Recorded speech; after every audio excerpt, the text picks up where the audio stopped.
Hello po, ako po ang inyong Mami Riz at welcome kayo sa aking YouTube channel.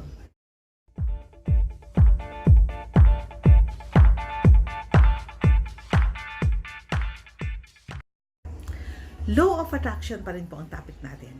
At ang pag-uusapan natin ay tungkol pa rin sa vibration. Paulit-ulit? Paulit-ulit? Opo. Paulit-ulit tayo. Kasi napakarami pa po ng dapat nyong malaman tungkol sa vibration at tungkol sa frequency. Ang vibration po natin, siya po ang nagsasabi kung saang frequency kayo naka-align. Opo, importante yan, kaya inuulit-ulit ko yan, na kapag ang vibration nyo ay mataas, ramdam nyo yan, kasi lahat ng mabubuting bagay dumarating sa'yo.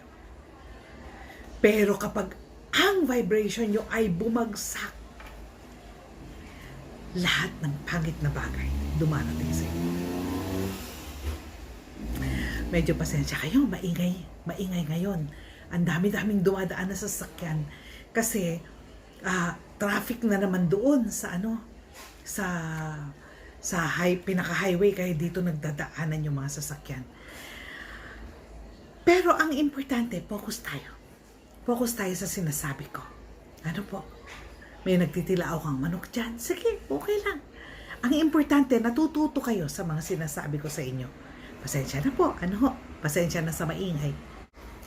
Kapag ikaw ay nagpa-practice ng law of attraction, napaka-importante na alam mo kung mataas ba yung vibration mo o mababa. Ang dapat nating i-maintain ay dapat nasa mataas. Nasa mataas na estado yung ating vibration. May 5 warning signs sa universe. Warning yan na pabagsak na ang iyong vibration. Kaya dapat mong i-pay attention yan. Mag-pay ka ng attention dyan. Paano mo mababantayan ang iyong vibration? Number 1, na warning signs ay yung iyong negative emotions.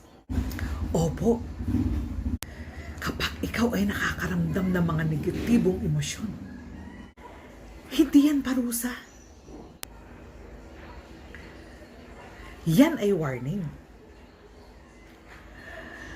Ang gawin mo, take a break. Yes. Kasi yun ay warning na ikaw ay papunta dun sa hindi mo dapat puntahan. Importante. Importante na alam natin basahin ang mga warning. At number 1, yung iyong negative emotions. Warning yan. Huwag mo ituloy yan. Kapag nakakaramdam ka na ng pagka-irritable, gumawa ka na ng paraan para mabago mo yung iyong mood. Meron ka dapat mood shifter, music, magandang palabas, di ba?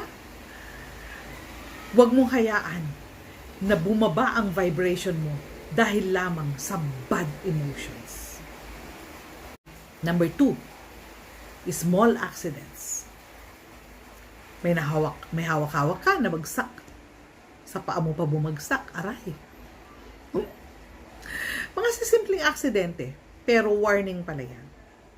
Warning pala yan na nasa maling frequency ka. Kasi kung nasa tamang frequency ka, hindi mo maa-attract yung mga yan. Nakukuha. Sa simpleng mga bagay. Pero, warning na pala yan. Maaaring sabi ng iba, kalukuhan naman yan, lahat na lang.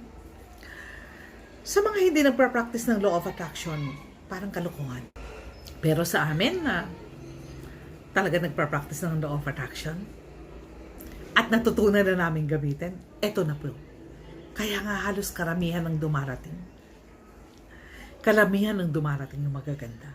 Kapag may mga small accidents kami, oy, balikwas! Kapag may mga bad emotions kami, oy, balikwas! Pasensya na sa mga background ko. Kailangan ko ituloy ito. Kapag nangyayari sa inyo yung mga ganyan, stop for a moment. Take a break. Itaas mo ang vibration mo. Pagandahin mo ang mood mo. Pasayahin mo ang buhay mo. Yan yung sinabi ko sa last video. Kailangan masaya yung buhay mo. Kasi diyan tumataas ang vibration mo. Warning number 3, small bad news. May mga natatanggap kang maliliit na balita na hindi kagandahan, na disapprove yung loan, o kaya naman isang proyekto na pumalpak, hindi natanggap, di ba? Hindi nabayaran. Yan po ay isang warning na ikaw ay nasa wrong frequency. Kasi pag nasa tamang frequency ka, dapat magaganda yung mga darating sa iyong balita. Number 4, bumping with the wrong people. Wala ka namang kinalaman, bigla meron ka na makikitang isang sitwasyon na talagang ikaw mismo maiinis ka. O makakasakay mo lang sa jeep nang aasar sa'yo, di ba? Bubwisitin ka. May mga ganun. Nakasakay mo lang sa jeep, maaasar ka pa. Ang luwag-luwag dun sa kanya, ayaw dumusog. Diba? Tapos pasusuotin ka dun sa sulok-sulok, pwede naman siyang dumusog ng konti. Alam na nga lang na ang dami mo ng bit-bit, diba? Hayaan ka pa niya na pumunta dun. Minsan maaasar ka. Pero yun, alam mo ba, warning pala yun, na nasa wrong frequency ka. Yung vibration mo bumabagsak. Balikwas. Ayusin natin. Kasi pag tama ang vibration natin, puro magaganda ang darating sa atin. Sa maniwala kayo sa hindi. Sabihin nyo, kalokohan yan. Huwag kayong maniwala sa akin kung ayaw nyo maniwala. Pero ako, subok ko yan. Alam niyo po ba na buhat nung natuto ako mag-law of attraction, hindi ako nawalan ng parking space. Kahit saan ako pumunta, meron lagi kami ng parking space. Kahit full parking, meron kami napaparkingan. Yes. Kasi yung vibration ang taas. Kaya ang mga naa-attract yung mga tama lang. Opo. Pag-aralan niyo po yan. Pag-aralan yung itaas yung inyong vibration. At sa next video ko yan naman ituturo ko paano nyo itaas yung mga vibration ninyo. Ano po? Last, ay yung literal na warning sign. Number 5. Mga warning signs na nakikita mo na nakaka-apekto sa'yo. Nasa traffic ka, meron ka na sundan na isang bus o isang truck na puro ang warning niya ay nakakairita. Di ba?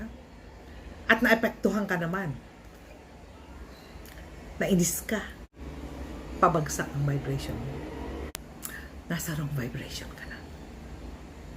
Yes. Paniwalaan nyo. Ang mga warnings na yan, dapat aware tayo. Bantayan natin ang ating vibration. Kapag mataas ang ating vibration, lahat ng mabubuting bagay papunta sa atin. Sana po natuto kayo sa video ito. Maraming salamat po. Thank you for watching.